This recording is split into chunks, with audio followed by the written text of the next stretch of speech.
In light of what the president-elect said to me, that yes, he does think that members of the January 6th committee should go to jail, do you think that Mr. Biden should issue preemptive pardons for the entire January 6th committee? Well, I think he might want to consider that very seriously. Look, that is an outrageous statement.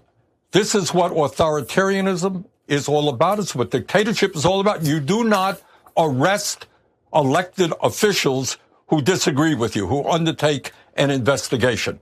So all of us, and I would tell you, Kristen, I think there are a lot of Republicans. You just heard Lindsey Graham make that statement. I think that idea of Trump is not going to go very far. It is so quite outrageous.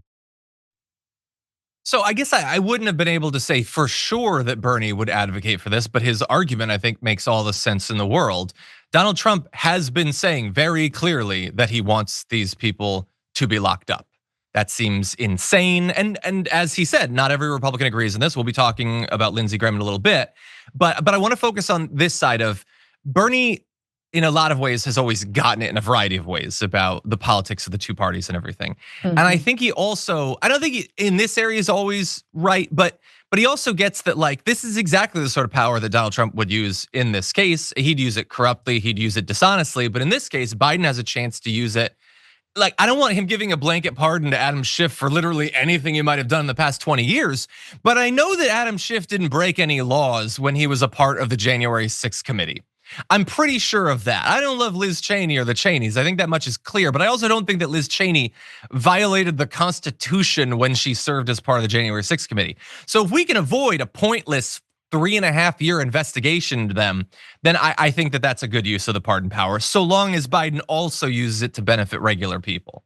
Any quick thoughts about that? Yeah. We'll get to the other stuff later, but. No, yeah, free Leonard Peltier and other political prisoners. I absolutely think he should pardon them. I mean, then again, I don't know what Trump and his cronies could bring back up. You think they're gonna let the Hunter Biden thing go? Of course not. They're gonna find him on something else.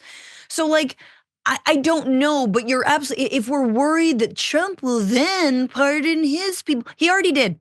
He already did pardon all his people that helped him basically like rig in part the 2016 election vis-a-vis Russia.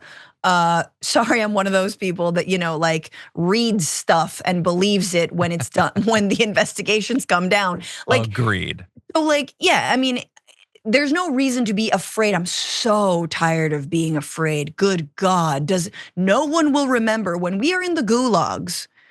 No one will, and I'm just like, hanging outside of the cell, going like, I was really nice to a Trumper who in my neighborhood.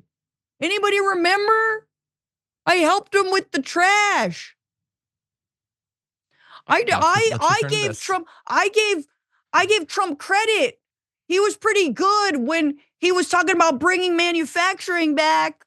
I agreed with that move. Anyway. Well, Francesca, I will say Bernie also is a little bit in the Ro Khanna camp of wanting to get what he can from that. So let's be fair about that. A little bit of a dingy. Hey, could I have a little bit more slop? Because I gave him some credit. A little more slop. Taken and heard.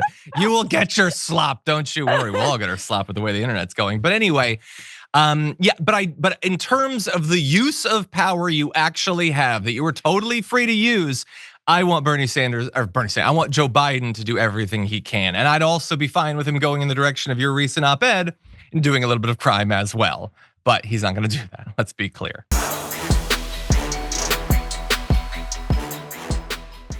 When you click the join button and become a tier 2 member, you get access to all of our weekly top 10 lists. What are you waiting for?